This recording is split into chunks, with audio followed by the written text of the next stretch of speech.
안녕하세요.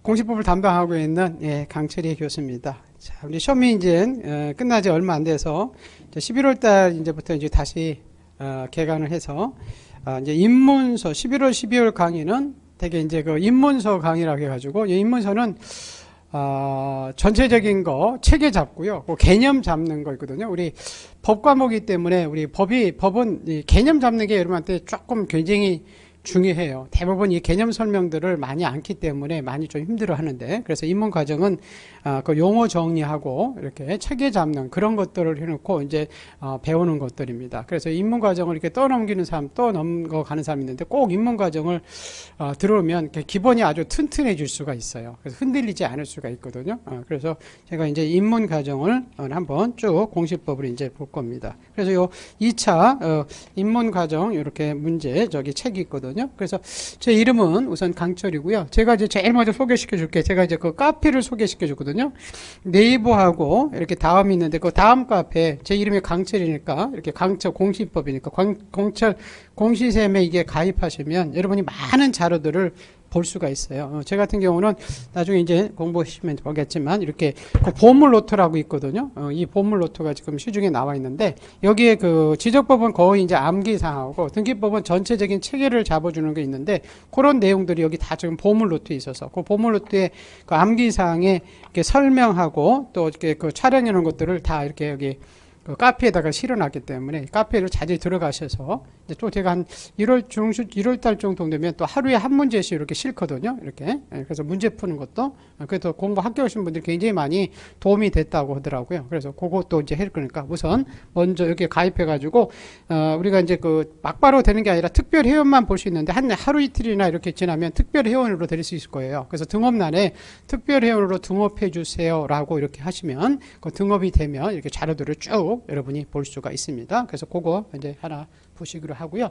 자, 우리 지금 제가 가르칠 법기는 부동산 공시법은 두 법으로 나눠져 있거든요.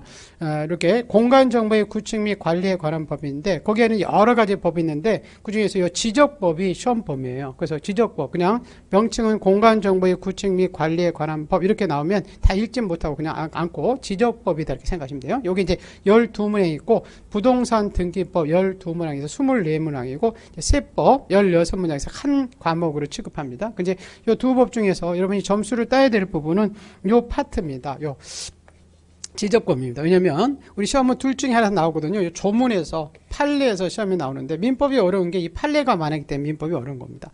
근데 이 등기법은 요 판례가 있고 뭐 예규 이런 거 있지만 우리 지적법은 판례라는 게 없고 조문만 있어요.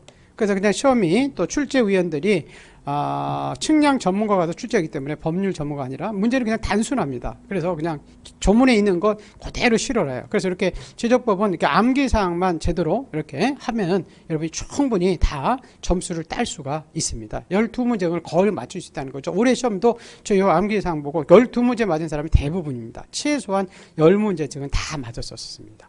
그래서 여기에 이제 우리 상대평가는 우리 어려운 것도 해야 되는데 절대평가는 쉬운 것부터 해야 되거든요. 쉽다는 것은 점수를 딸 수 있는 부분, 양이 작은 부분. 이 부분이 같은 12문항이기 때문에 여기에서 여러분 나중에 투자를 더 많이 하시기를 부탁을 드립니다. 그리고 등기법은 조금 민법이 좀 되면 좀 수월해질 수는 있어요. 그래서 조금 이따가 이제 보는 게 좋습니다. 그래서 제가 우리 전체적인 거 봤는데 우선 전체적인 거 공부를 할 때 먼저 지적법을 먼저 마스터한 다음에 이제 등기법을 보셔야 되고요. 그리고 우리 모든 법은 제일 먼저 체계를 잡는 게 굉장히 중요해요. 이 체계를 잡아놓지 않으면 우리 시험문 선생님들이 공부를 시킬 때 단순히 시험 문제 나오는 것만 이렇게 공부하기 때문에 체계를 안 잡으면 헤매버립니다. 여러분들이 어떤 지금 법을 배우고 어디인지 몰라가지고. 그래서 먼저 그 체계를 잡고요. 그래서 또 우리 법이기 때문에 용어를 익히는 게 중요해요. 그래서 이렇게 지금 요 입문 과정은 요 체계 잡고 용어를 익히는 여기에 이제 충실을 하시면 되고요. 그리고 우리가 이제 이해하고 이제 암기 되는데 모든 법 과목은 이해가 되고 결론은 암기를 해야 돼요. 암기할 사항은. 왜냐면 우리 시험은 1분에 한 문제를 풀거든요. 그래서 여러분이 2분을 지나면 읽다가 이해하려고 쭉 읽다가 2분 지나면 다른 한 문제를 못 푼다는 거예요. 40문제 중에 20문제밖에 못 풀어요. 그러면 학교 갈 수가 없습니다. 그래서 암기할 사항들은 그냥 암기를 해놓으면 나중에 1분도 안 되려고 한 15초면 풀 수가 있어요. 우리 그 올해 합격생의 어떤 수강생이 젊은 친구가 왔는데 교수님 올해 공시법 보는데 정말 뭐 그 친구는 정말 빨리 풀었던 것 같더라고요. 15분 만에 지적법 다 풀었다고 그런 얘기도 하고 그러시더라고요. 등기법하고. 그건 뭐 특별한 케이스 같아요. 그렇지만 이제 암기해 놓으면 좋고요. 아까 카페에 가입하시라는 거 먼저 보셨고요. 그리고 요 등기법은 제가 나눠 중에 한 장이라 그러는데 한 석 장짜리 이렇게 보물 노트 여기 이제 안에 있습니다. 요게 굉장히 나중에 중요한 자료가 여러분한테 될 거예요. 그래서 그것들은 이제 보실 거고요. 그리고 우리는 시험을 보러 가는데 여러분들 가장 많이 약한 게 뭐냐면 문제를 보는 거예요. 우리 시험은 문제 풀러 가는 거거든요. 주관식이 아니라 객관식 문제를 풀러 가는데 여러분이 문제를 나중에 풀게 됩니다. 그러다 보니까 예를 들어서 민법에서 나오는 소유권, 전세권, 저당권 민법 배우고 등기법도 소유권, 전세권, 저당권 배우는데 나오는 부분이 완전히 달라요.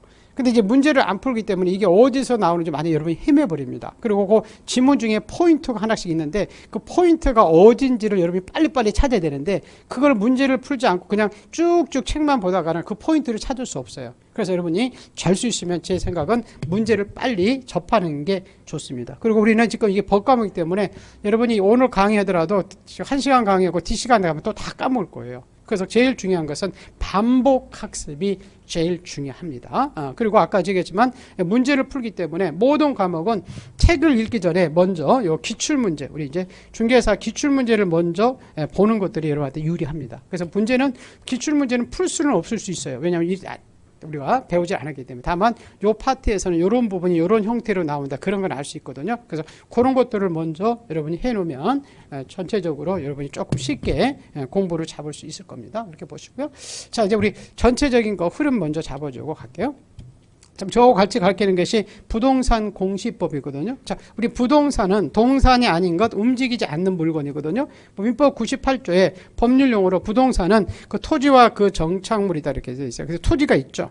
토지에 붙어 있는 정착물 중에서 토지와 개별적으로 사업할 수 있는 가장 전형적인 정착물이 뭐냐면 건물입니다. 건물. 그래서 우리 공시법에서 그냥 부동산 나오면 그냥 토지 건물이다 이렇게 생각하시면 됩니다. 자, 이 토지 공물을 공시한다. 공시한다는 것은 공적 장부를 통해서 토지 건물에 대한 주요 내용을 외부에 일반인들한테 우리한테 알려준다는 겁니다. 그럼 왜 국가가 이렇게 부동산에 대한 주요 내용을 공적 장부를 통해서 우리한테 알려주냐면 두 가지 입장 때문에 그래요. 국가 입장에서는 세금을 걷기 위해서 하는 거고요. 우리 일반인들 입장에서는 우리가 이 토지 건물을 사업할 때 그 정보가 공적 장부를 통해서 기록한 것이 없으면 우리 거래를 신속하고 안전하게 할 수가 없거든요. 그래서 일반 입장에서는 거래를 신속하고 안전하게 해서 국가에서는 토지 건물에 대한 주요 내용을 공적 장부를 통해서 두 가지를 이제 보여주는데, 자, 어떤 관계를 보여주냐면 우선 우리 사실관계와 권리관계를 공시하게 되어 있습니다. 우선